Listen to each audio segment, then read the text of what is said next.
Hello, welcome to my channel. It's good. If you like it, give it a thumbs up, comment, like, share, and subscribe to Food for HNM. It's like food for thought.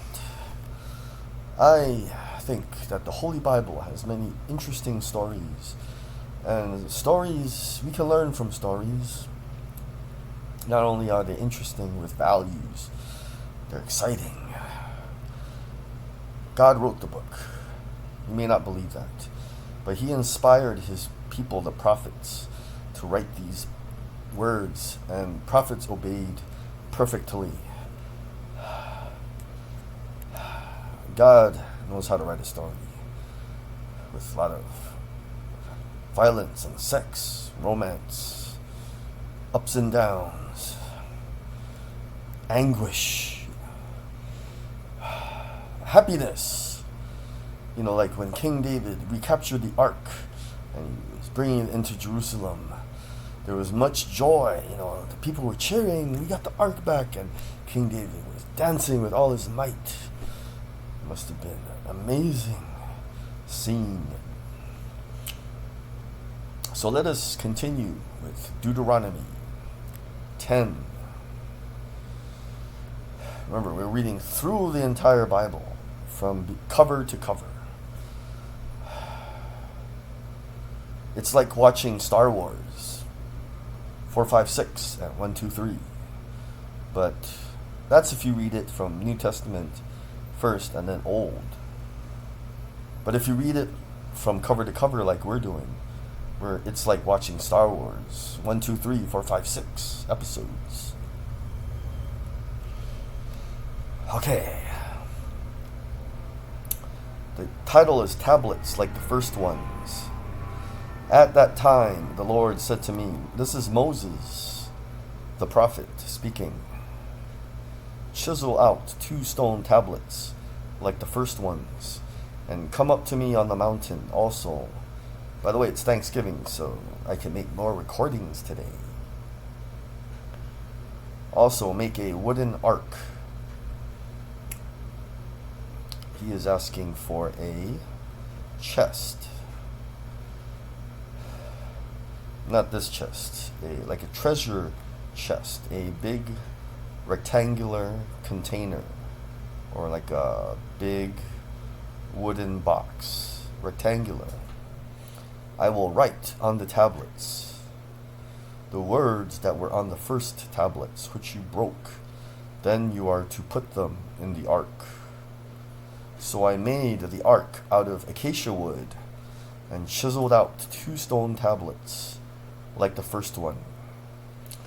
Moses says that he made the ark, but actually there were 2 master craftsmen, Bezalel and Oholiab, and they had people working with them. Those 2 directed people to make the ark. It was made out of wood, but it was overlaid with gold, and it had fancy designs. And he chiseled out the tablets. So Moses, I call him Av Moshe, or Av Moses. I consider him like a founding father of Christianity, or, you know, the true religion of the Most High God, our Lord Jesus Christ. So he had to see Moses. He was Egyptian royalty. People know that. He was a prince of Egypt. Not many people know he was a general, unless you watch that movie starring Christian Bale called Gods and Kings. But he's a strong person. So out of stone, I don't know if a lot of you go to Home Depot, but you can buy chisels. They look like metal nails. They look like, not sharp nails, but they're like a cross between shard. I think you know what I'm talking about. Like, you guys that are into movies, like a crystal shard or a slight light dart, or you know what I mean? Like a chisel looks like that. It's made out of metal, and there's this side is almost sharp, but it's flat. It's like a screwdriver tip, and then the top of a chisel. I think it's kind of rectangular, so you could take a hammer and pound on it. So Moses is a strong person. He had to chisel out of a big stone, rectangular and thin. You know what I mean? So he has to make 2 tablets like this, but large. Large. He had to like chisel it out of the rock. It probably took some time.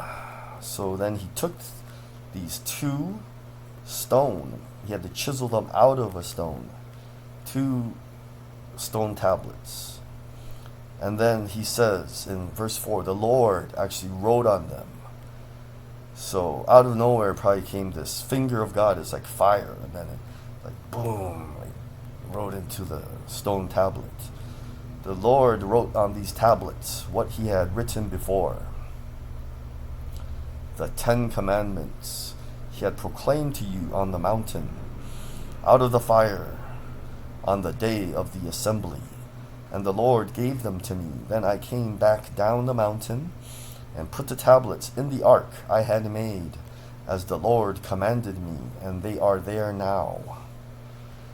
The Israelites traveled from the wells of Bene Jaakan to Moserah. There Aaron, Moses' brother, died and was buried, and Eleazar, his son, succeeded him as priest. Then his son became high priest, but the high priest.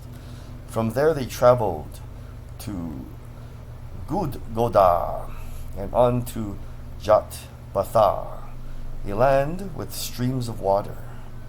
At that time the Lord set apart the tribe of Levi, or Levi, to carry the ark of the covenant of the Lord, to stand before the Lord, to minister and to pronounce blessings in his name, as they still do today.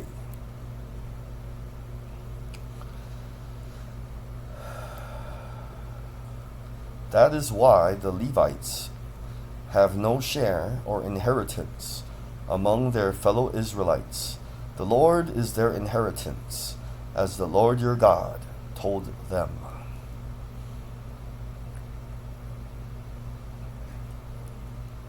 So they have no land. They had towns, but they had no pasture land. Well, they had pasture land, but they had, when the Israelites got to the land that they were promised, then they divided it all up according to tribes. So the tribe of Levi, or Levi, they had no division or their share in this land that God was promising them. Like territorial boundaries, they had no land. They only had these towns. And then around the towns, they had a lot of pasture land that... So I'm correcting myself. They had pasture land, but they didn't have allotment of land. Around these towns that the Levites had, there was pasture land that they could, put their animals there so they could feed and, run around like happy animals, frolic, and, grow up so you can eat them. Delicious. Okay, verse 10. Now I had stayed on the mountain 40 days and 40 nights, as I did the first time. So he did it twice. And the Lord listened to me at this time also. It was not his will to destroy you. Go, the Lord said to me, and lead the people on their way, so that they may enter and possess the land I swore to their ancestors to give them.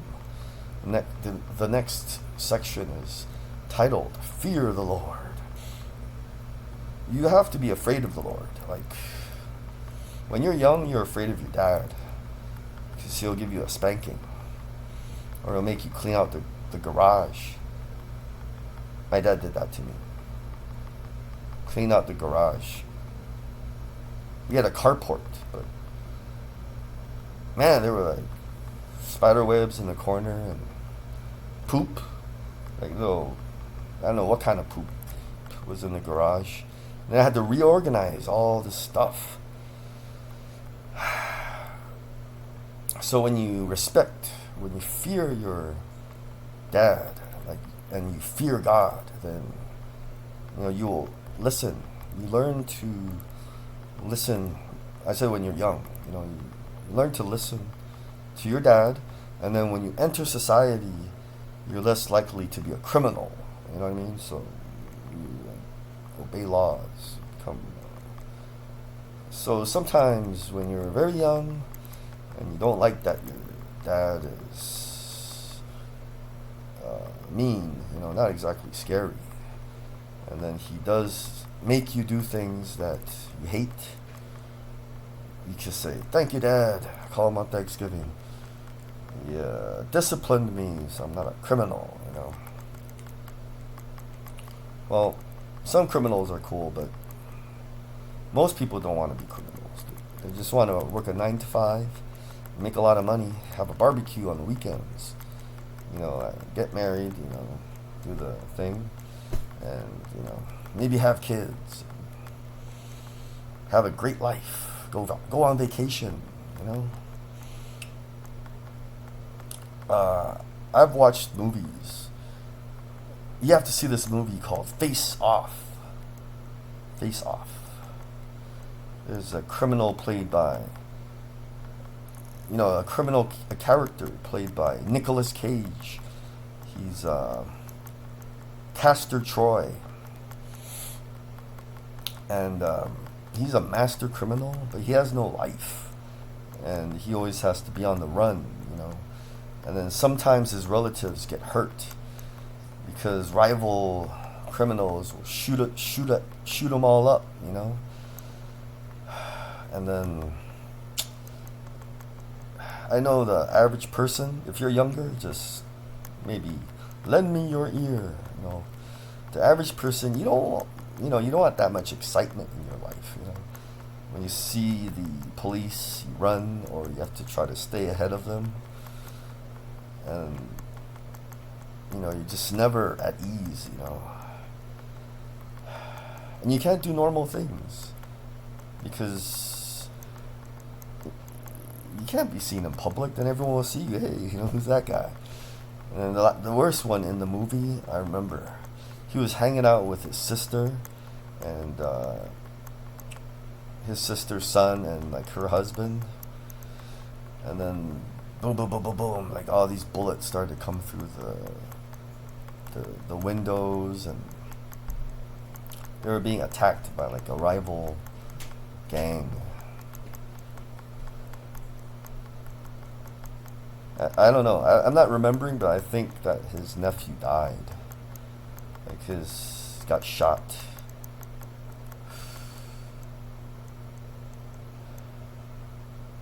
So fear the Lord, God is saying. Fear him and obey his commands.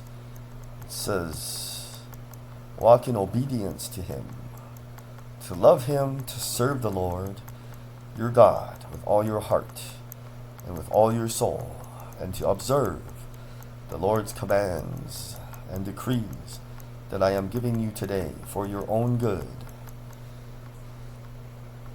To the Lord your God belong the heavens, even the highest heavens, the earth and everything in it. Yet the Lord set his affection on your ancestors and loved them, and he chose you, their descendants, above all the nations as it is today. I'm going to drink my coffee before it gets cold.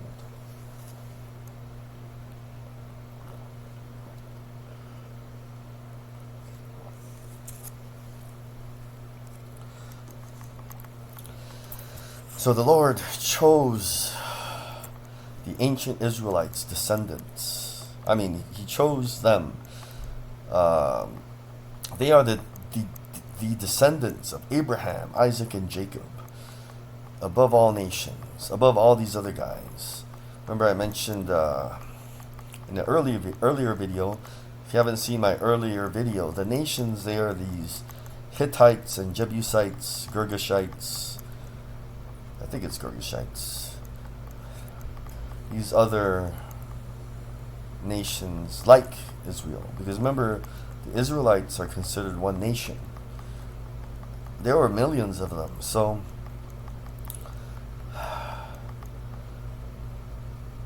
they are going to attack those guys. So verse 16, circumcise your hearts. So remember, God likes them a lot better than these other groups of people. They're called nations. So much so that he is going to let the Israelites kill them and take their land. Circumcise your hearts, therefore, and do not be stiff-necked any longer. So stiff-necked, I think stiff-necked is to have a stiff neck. Your neck is unmovable. It will not do this, you know. It will not bow before the Lord. You will not go face down. You know, when the Lord says, you do not say yes to the Lord. Yes, Lord. It's stiff, you know, it just stays up like that. If it gets stiffer, you look proud, you know. Like, so he tells them to circumcise your hearts. Remember in one of my earlier videos, the Lord told Abraham, I just mentioned him, he is the ancestor of these Israelites and an ancestor of Moses. All of these Israelites are circumcised because Abraham told him, all your descendants, you and your sons and all your people, like your servants, and all your descendants must chop off the tip of their penises, the extra, and have a circumcised penis. If you're young or you don't think about it, most people are circumcised because it's common, it's normal now. But a uncircumcised penis looks like you have a sock on your penis. You know, most penises, you got like a head, right, and then the shaft. If you have a uncircumcised penis, I think so. It looks like you have a sock on it. Like there's no clear separation between the head and the shaft. You have like a sock, and then sometimes the head will poke out of the sock. I know it's not an enjoyable topic, but Abraham cut that off. Cut it off his sons. And then these other nations, you know, the Hittites and the others, they had sock-headed penises.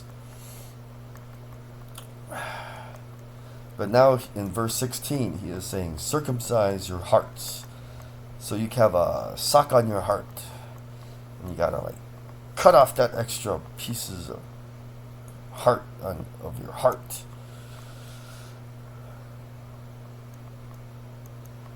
It's symbolic. I think that may mean that there's something that is keeping your heart from being obedient.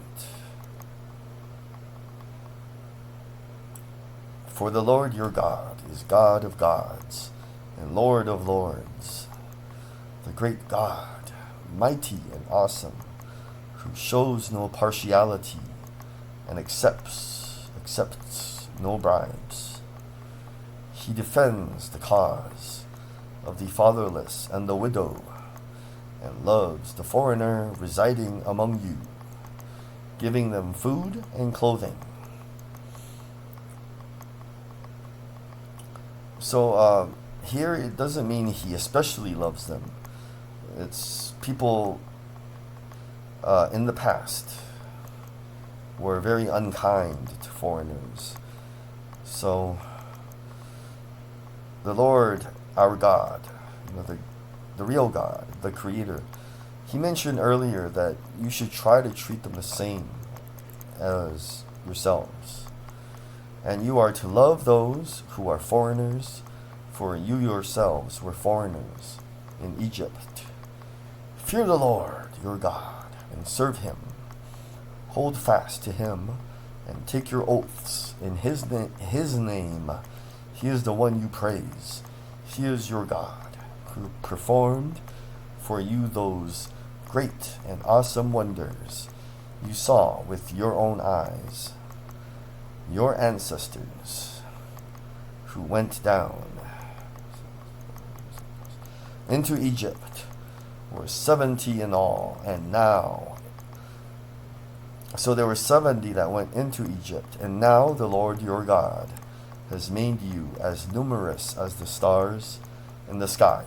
So at this point, a lot of time has passed. I read carefully. So Jacob and his sons went into Egypt. Remember, Jacob is Abraham's grandson. Abraham is the grandfather.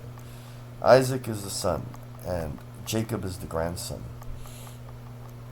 Jacob and his sons, he had 12 sons, but one of them was already in Egypt. He became the ruler of Egypt. He went in with 70, and it was only 3 generations or 4 generations later when they left. So you see what God did here. I said that the descendants of Jacob, when Moses led them out, there are only a few hundred of them. And then they kept having kids as they were wandering for 40 or more years.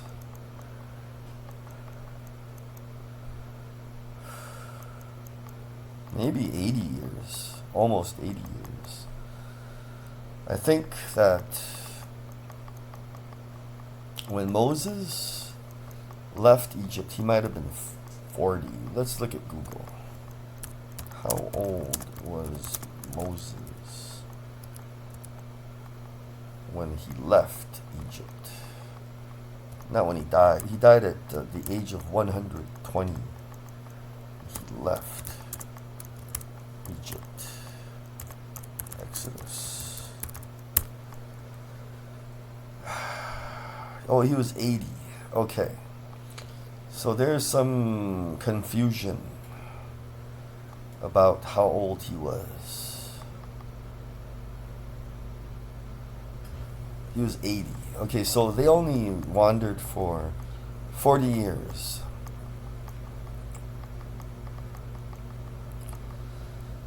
There's a reference to 30-something years.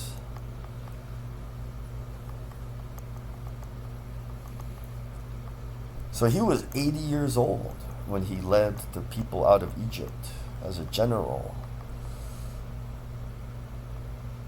So the movies are wrong. You know, when in the movie Gods and Kings, starring Christian Bale, when he, because the movie ends according to some people very suddenly. He leads the people out of Egypt, and it just ends, you know, at the Red Sea.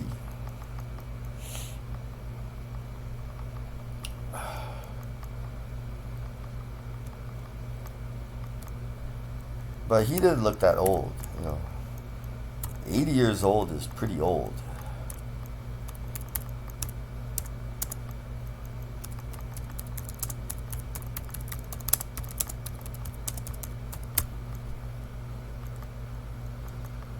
So remember, there's the Red Sea and there's the Dead Sea.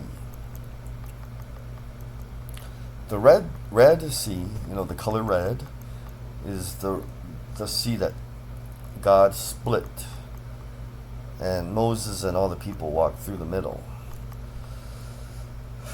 Now the Dead Sea, see, the Red Sea, he split. So the Red Sea, you have to remember, is kind of closer to Egypt, because after they left Egypt, the Israelites, then Ramesses, the Pharaoh, kind of like the king of Egypt. I mentioned that Moses ruled Egypt. Not many people know that. Like Joseph, if you know who Joseph is. But the way Egyptians did it is they had a ruler, and then there was the king, and then the king would sort of do nothing. He's the king, and he had the ruler do everything. But the king had a military; he kind of could fight. So when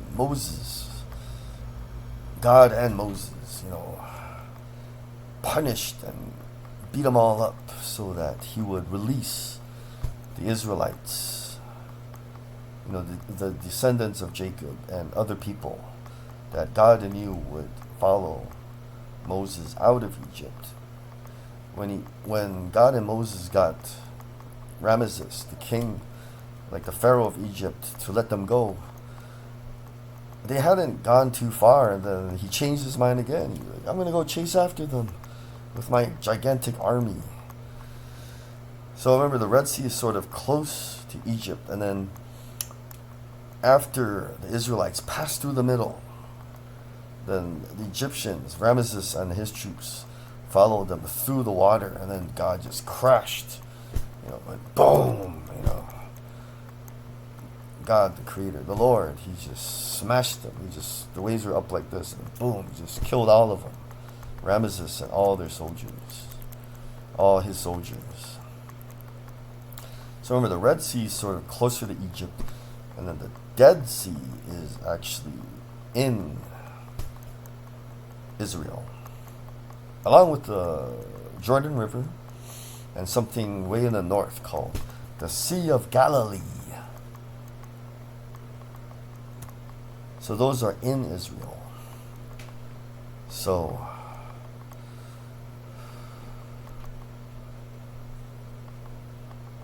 let us return to the reading. Deuteronomy 10. So you yourselves were foreigners in Egypt.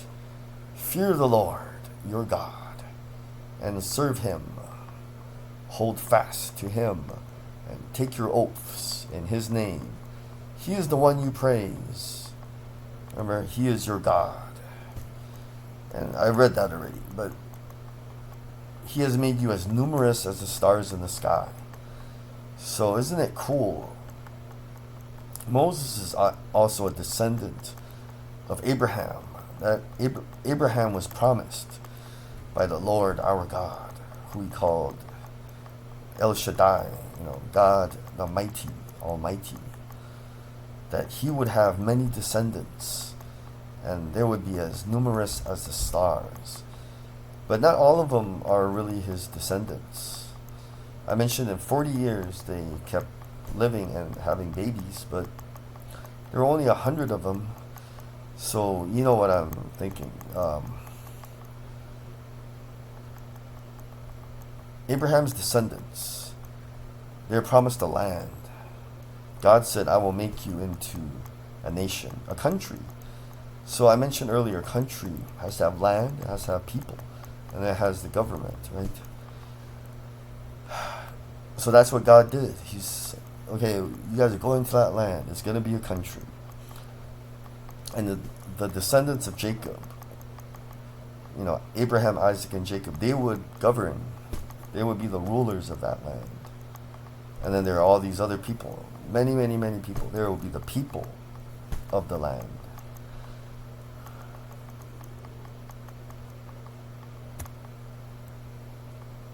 So let us continue on to Deuteronomy 11. It is titled, Love and Obey the Lord.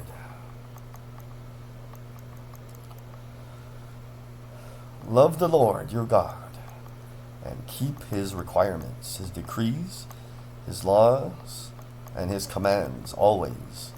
Remember today that your children were not the ones who saw and experienced the discipline of the Lord your God, his majesty, his mighty hand, his outstretched arm, the signs he performed, and the things he did in the heart of Egypt, both to Pharaoh, king of Egypt, and to his whole country. So the descendants did not see with their own eyes what God did,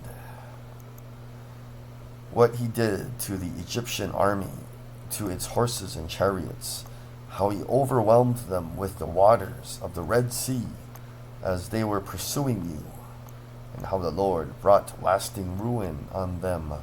It was not your children who saw what he did for you in the wilderness until you arrived at this place, and what he did to Dathan and Abiram, sons of Eliab the Reubenite, when the earth opened its mouth right in the middle of all Israel, and swallowed them up with their households, their tents, and every living thing that belonged to them. But it was your own eyes that saw all these great things the Lord has done.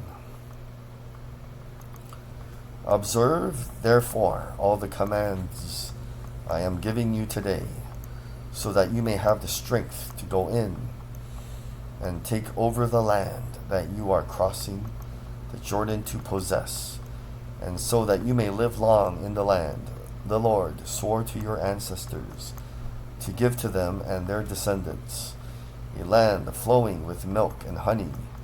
The land you are entering to take over is not like the land of Egypt,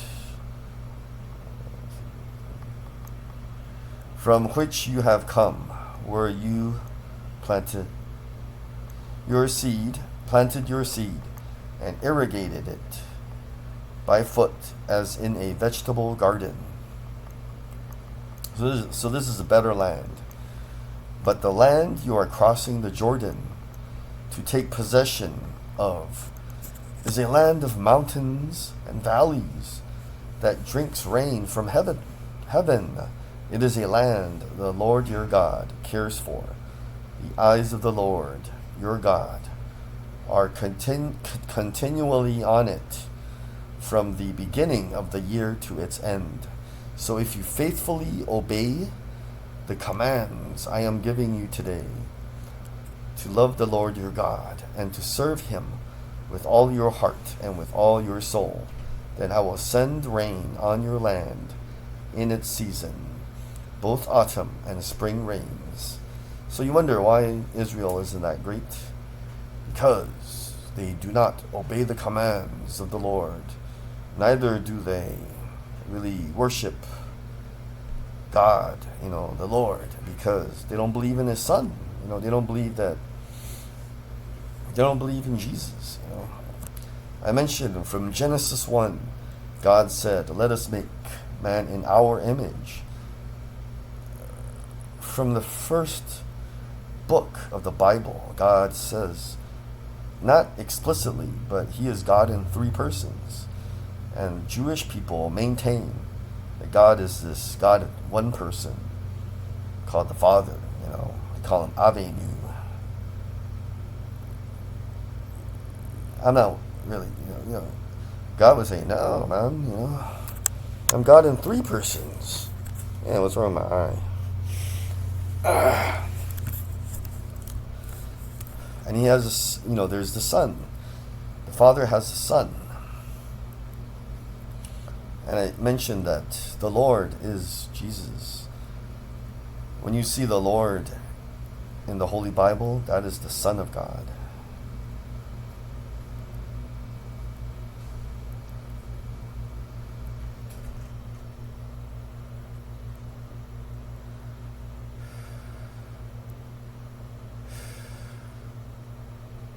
So, Israel is not that great because they don't believe in God as He reveals Himself. I mean, right here in the Holy Bible, because the Old Testament of the Holy Bible is what Jewish people have. So, again, there are references that are clear enough that God is God in three persons.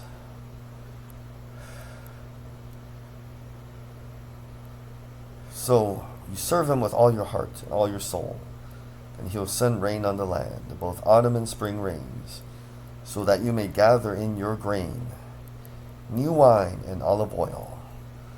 I will provide grass in the fields for your cattle, and you will eat and be satisfied. Be careful, or you will be enticed to turn away and worship other gods and bow down to them. Be careful, or you will be enticed to turn away and worship other gods and bow down to them. Then the Lord's anger will burn against you, and He will shut up the heavens so that it will not rain, and the ground will yield no produce, and you will soon perish from the good land the Lord is giving you. Fix these words of mine in your hearts and mind this. Tie them as symbols on your hands and bind them on your foreheads. Teach them to your children, talking about them when you sit at home and when you walk along the road, when you lie down and when you get up. Write them on the door frames of your houses and on your gates. So,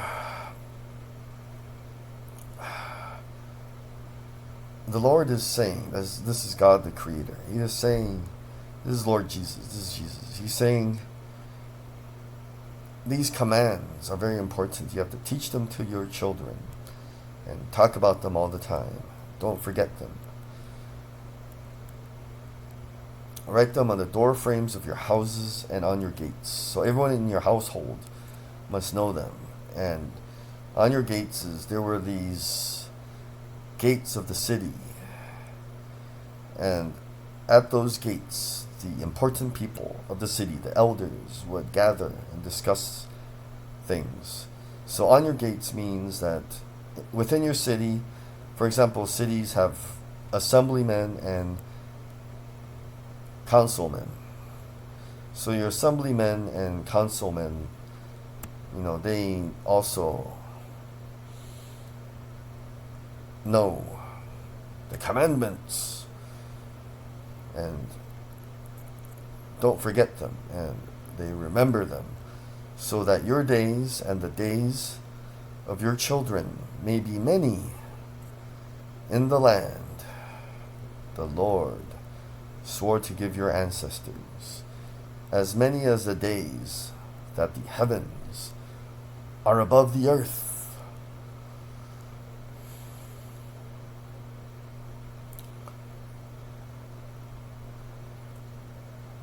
So that you will live. And the Lord says, as many as the days, as long as the heavens are above the earth. As many as the days that the heavens are above the earth. That's many days. That's how, because before they would say, how far is it from one city to another? 5 days distance. You will have to travel for 5 days to get from one city to another, for example. So how far is heaven from earth if you had to walk? Many days. You would have to walk for a long time.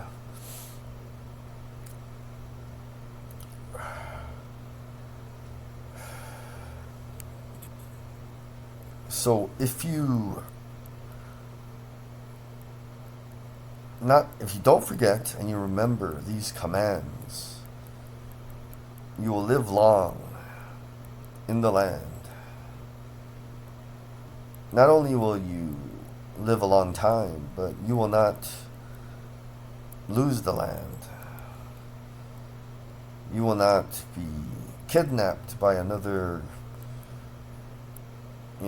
empire or nation,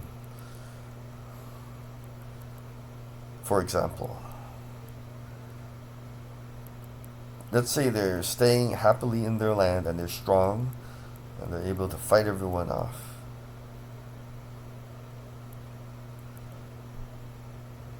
If you keep, as a nation, obeying God's commands very, very well, your nation could be on the earth forever. And that sounds funny, but I believe God. It doesn't mean that He'll do it for you. It says here that you have to obey His commands, and that's possible. Now let's look at verse 22. If you carefully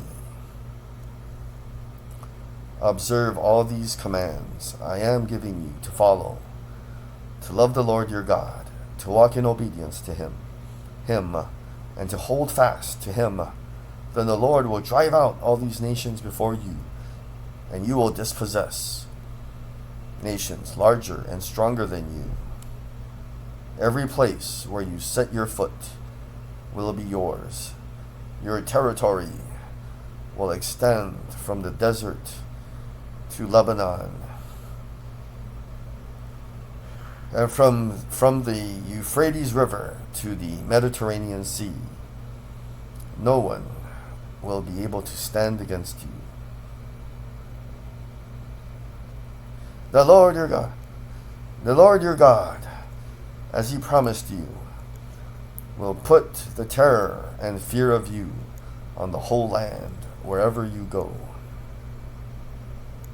See, I am setting before you today a blessing and a curse. The blessing, if you obey the commands of the Lord your God that I am giving you today. The curse, if you disobey the commands of the Lord your God and turn from the way that I command you today by following other gods which you have not known. When the Lord your God has brought you into the land you are entering to possess, you are to proclaim on Mount Gerizim the blessings, and on Mount Ebal, Ebal, the curses. That's some peace. As you know, these mountains are across the Jordan. Across the Jordan, westward toward the setting sun, near the great trees of Moreh, in the territory of those Canaanites living in the Arabah, in the vicinity of Gilgal. You are about to cross the Jordan to enter and take possession of the land the Lord your God is giving you. When you have taken it over and are living there, be sure that you obey all the decrees and laws I am setting before you today.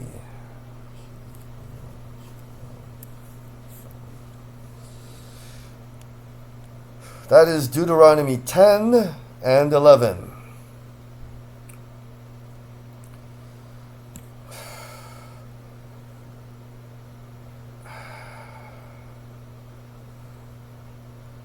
God is saying that if you obey His commands, you will be blessed. But if you disobey,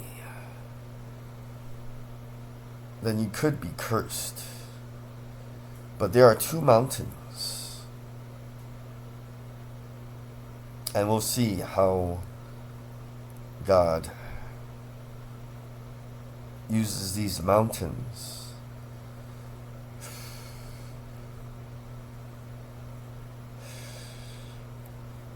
If you are cursed, you might have to go to that mountain and do something for the Lord, and then you can become, the curse will go away. That's my guess. Okay, remember, keep God first. He'll take you places.